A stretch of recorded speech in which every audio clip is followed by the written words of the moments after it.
2024 822 IJ।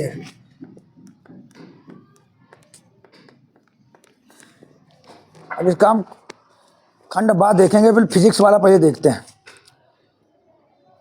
खंड बा हिंदी में लिखते हैं खंड, तो बा अंग्रेजी में भैया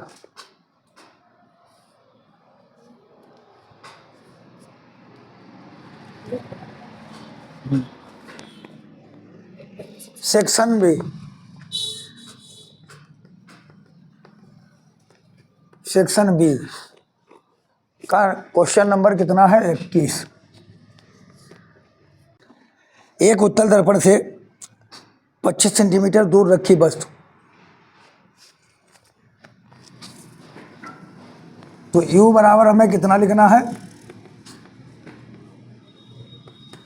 माइनस का 25 सेंटीमीटर। U बराबर माइनस का 25 सेंटीमीटर लिखा है। एक उत्तल दर्पण से 25 सेंटीमीटर दूरी पर रखी वस्तु, डायरेक्ट M बराबर लिखे पड़े।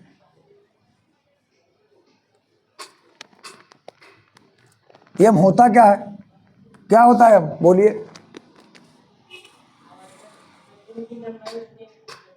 तो प्रतिबिंब की लंबाई काहे लिखते? फिर और आगे है, तो फिर ये कहाँ चला गया तुम्हारा? कहाँ चला गया तुम्हारा? लिखना है आवर्धन M y2 बटे y1 बराबर माइनस b बटे y2 होता है प्रतिबिंब की लंबाई, y1 होता है वस्तु की लंबाई। जैसे हमने कहा कि वस्तु की लंबाई 8 है और प्रतिबिंब की लंबाई 16 है, तो वस्तु की लंबाई, प्रतिबिंब की लंबाई कितनी है? 16 है, और वस्तु की लंबाई कितनी है? 8 है। 8 है, तो 8 दूनी 16, तभी तो दो गुना बनेगा। या आप ऐसे लिख देंगे बुक से, 8 दूनी 16, 2 गुना उसमें बताया है, तो प्रतिबिंब 2 गुना बना है। ये सूत्र होता है M बराबर y2 बटे y1 बराबर माइनस का b बटे u। जैसे कि ऊपर क्या होता है? प्रतिबिंब की लंबाई, ऊपर अगर 8 है और वस्तु 16 की है, वस्तु की लंबाई 16 है, ऊपर प्रतिबिंब कितना बना, कितनी सेंटीमीटर का बना? 8, तो हम कहेंगे 8 करना 8, 8 दूनी 16, ये कितना बना? आधा, तब बना प्रतिबिंब आधा। तो आवर्धन का जो हमने सूत्र बोला था, आवर्धन यानी इसका हमने नाम लिखा था लीनियर, पहले आवर्धन, रेखीय आवर्धन, रेखीय आवर्धन।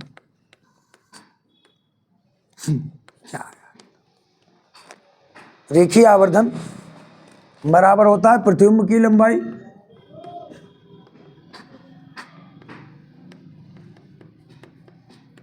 बटे वस्तु की लंबाई। ये हमने फार्मूला पढ़ा है रेखीय आवर्धन का। रेखीय आवर्धन बराबर होता है प्रतिबिंब की लंबाई बटे वस्तु की लंबाई।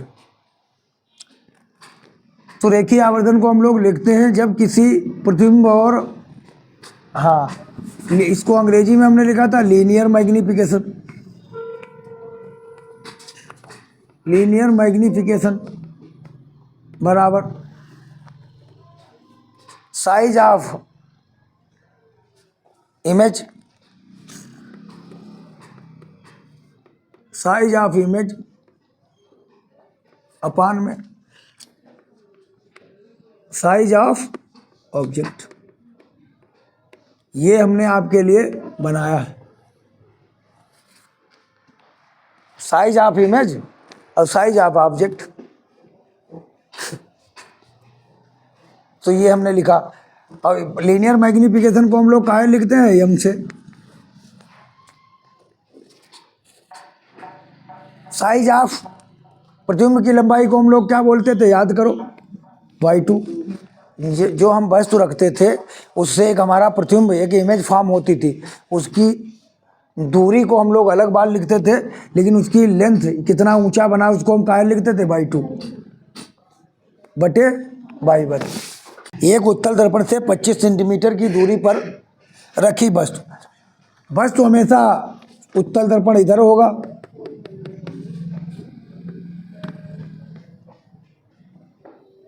इस साइड में वस्तु रखेंगे, और इसीलिए यू का मान कितना लिखा है, 25।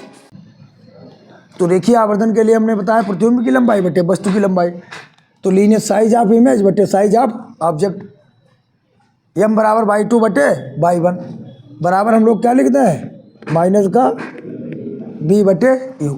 ये पूरी बात बनती है,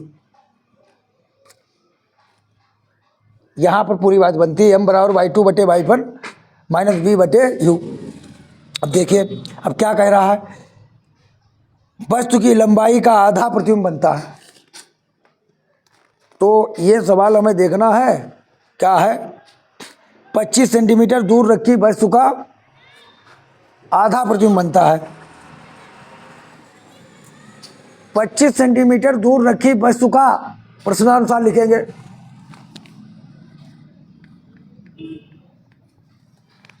प्रश्नानुसार लिखेंगे वस्तु की लंबाई का आधा प्रतिबिंब बनता है।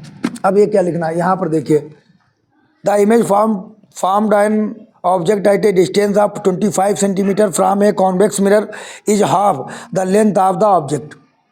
तो इसका मतलब क्या है कि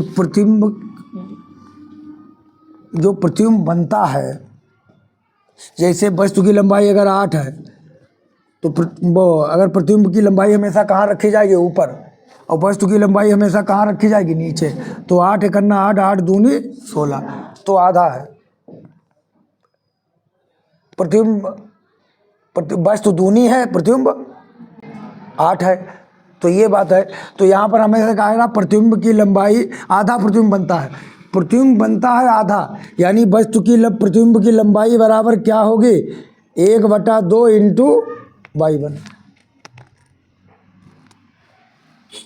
प्रतिबिंब की लंबाई बराबर 1/2 इंटू बाई 1, यानी प्रतिबिंब की लंबाई बराबर आधी है वस्तु की लंबाई के।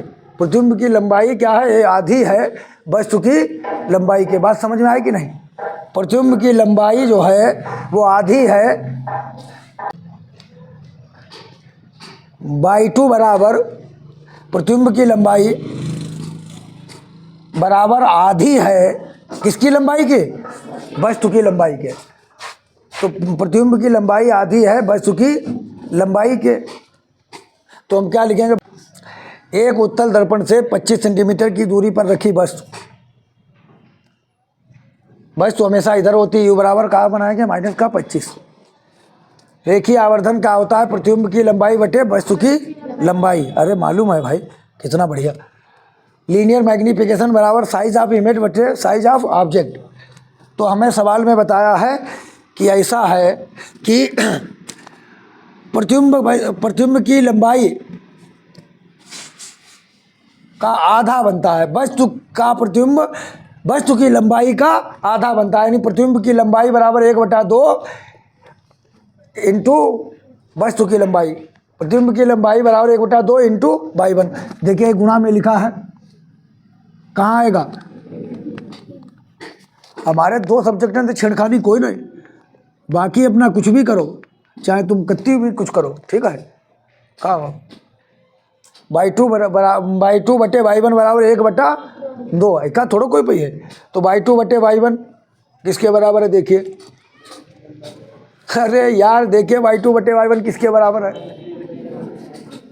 किसके बराबर एम के भी बराबर है। तो क्या लिखेंगे, माइनस का v बटे, यहाँ पर लिख देते हैं, आप डायरेक्ट ये लिख दिया, फिर दिमाग में आइडिया नहीं बनेगी, यहाँ से बनी आइडिया। माइनस b बटे u बराबर 1/2। चलिए ये हमने लिख दिया। अब हमारे पास u दिया है, b हम निकाल लें वहाँ से। तो b हम निकाल लेते हैं। तो माइनस का 2b बराबर कितना u, माइनस का 2b बराबर कितना लिखेंगे u। तो यहाँ से गुणा करिए, माइनस का 2b बराबर कितना लिखेंगे u। तो b बराबर कितना हो जाएगा माइनस का u बटे 2, ये -2 यहाँ आएगा u बटे 2। तो b बराबर माइनस u का मान कितना है देखिए, u का मान है -25 बटे 2। तो b बराबर माइनस माइनस प्लस का 25 बटे 2। b का मान ही चाहिए का। दर्पण से प्रतिबिंब की दूरी, दर्पण से फोकस दूरी। अभिसारणी किरणों में अवतल लेंस रखने पर 25 सेंटीमीटर 20 सेंटीमीटर पीछे लेंस की अनुपस्थिति में किरणें कहाँ फोकसित होंगी।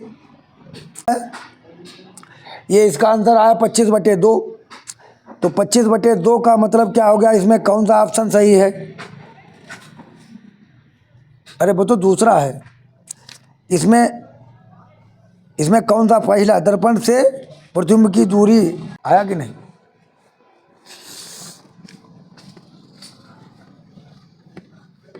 पच्चीस को अगर इससे भाग कर दें 12.5, और देखिए एक प्लस आया यहाँ पर, इसके पीछे प्लस भी आया। अगर माइनस आता तो इधर ही बनता, माइनस अगर आता तो इधर ही बनता, माइनस आता तो इधर ही बनता, लेकिन प्लस आया है। और प्लस किधर बनेगा बताइए। हाँ, तो दर्पण से फोकस दूरी भी ज्ञात करना है, तो उधर बनता है। ये इसका मतलब है वस्तु के दूसरी ओर। इस प्लस का साइन का मतलब समझिए, वस्तु के दूसरी ओर इसका मतलब है, लेकिन पूछा नहीं है। दर्पण की फोकस दूरी भी ज्ञात करनी है। अब फोकस दूरी भी चाहिए, तो फोकस दूरी के लिए भी फार्मूला क्या होता है मेरे पास, 1/f बराबर 1/b प्लस का 1/u। बात यहाँ से क्लियर है क्या। हमने ऐसे सवाल लगाए नहीं कापी में, क्या है आधे दुगने वाले नहीं लगाए, शायद लगाए होंगे। अगर ऐसे हमने लिखा होगा, अगर लगाए होंगे तो ऐसे लिखा होगा। इसका मतलब कि मॉडल में देख के लगा देंगे आप, या किसी ने गाइड में लगाया उससे लगा देंगे आप। हमने ऐसे लिखा, अगर नहीं लगाया तो हमारी गलती है, लगाया है तो ऐसे लिखा होगा, ये हम गारंटी लेते हैं कॉपी में। जैसा वो लिखा है मॉडल में लिखा होता है वैसा। कोई भी मॉडल देखिए वैसे लगाओ, ये m बराबर, या बुक देखिए m बराबर -b बटे u लिखा होगा, ऐसे नहीं लिखते।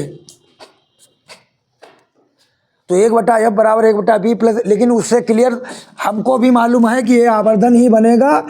ये -b बटा u है, ये 1/2 हम डायरेक्ट लिख दें। कैसे हम समझ पाएंगे 1/2 लिखा। जब यहाँ से हमारी बात क्लियर होगी कि प्रतिबिंब की लंबाई वस्तु की लंबाई की आधी है। चाहे 1000 कैसा भी सवाल बोल दे, वो कहते हैं 4 गुना कर देगा तो हम 4 से गुणा कर देंगे, 5 गुना कर देगा 5 से गुणा कर देंगे, 3/4 कर देगा 3/4 से गुणा करेंगे। तो 1/f बराबर कितना आ जाएगा 1/b। तो 1/b का मान कितना लिखे बताओ, 12.5 लिखो या 25/2 लिखना, प्लस 1/u का मान कितना है -25। अब देखिए इसको कैसे हम कैलकुलेट करेंगे।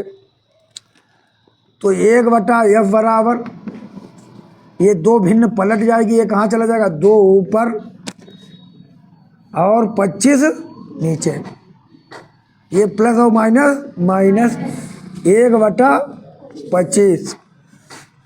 अब देखिए हर बराबर है तो 25 यहाँ पर लिख गया, तो कितना 2 - 1, तो 1/f बराबर 25 में से 1 गया। पहली बात तो एक बात और दिमाग में होनी चाहिए कि ये दर्पण कौन सा है, उत्तल। ये अगर दर्पण उत्तल है तो इसकी फोकस दूरी काहे की आनी चाहिए, प्लस की। माइनस गलती से भी आ गई तो समझ लीजिए सवाल गलत पीछे करके आए हो। अवतल दर्पण होता तो फोकस दूरी काहे की आती, माइनस की। उत्तल दर्पण है तो फोकस दूरी प्लस की। उत्तल दर्पण का मतलब कॉन्वेक्स मिरर है तो प्लस की फोकस दूरी आएगी, तो ये आएगी भी। तो 2 में से 1 गया कितना 1/25, कैंची गुणा करो क्लास, तो कितना हो गया, ये बराबर 25 सेंटीमीटर आ गई है। तो यानी ये बराबर 25 यानी प्लस की 25, और ये प्लस ही हमें बताएगा कौन सा दर्पण है। उत्तर सवाल में कहा भी है ये प्लस ही बताएगा मुझे कौन सा मिरर है, कॉन्वेक्स मिरर। हमने सवाल लगा दिया। कहीं पर कोई भी दिक्कत हो पूछें। ऐसा भी प्रश्न आ सकता है,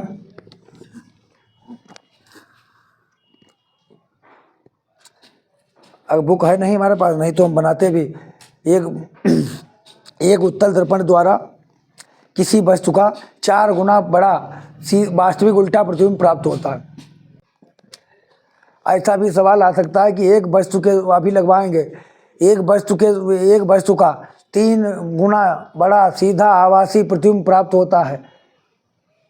वस्तु इतनी दूरी पर है, -25 सेंटीमीटर की दूरी पर है, ठीक है। प्रतिबिंब की लंबाई या प्रतिबिंब की दूरी ज्ञात कीजिए। या तो कह देगा एक वस्तु का वास्तविक उल्टा 3 गुना बड़ा प्रतिबिंब बनता है, फिर कैसे लगाओगे? लिखो आवर्तन। ऐसे भी सवाल आते,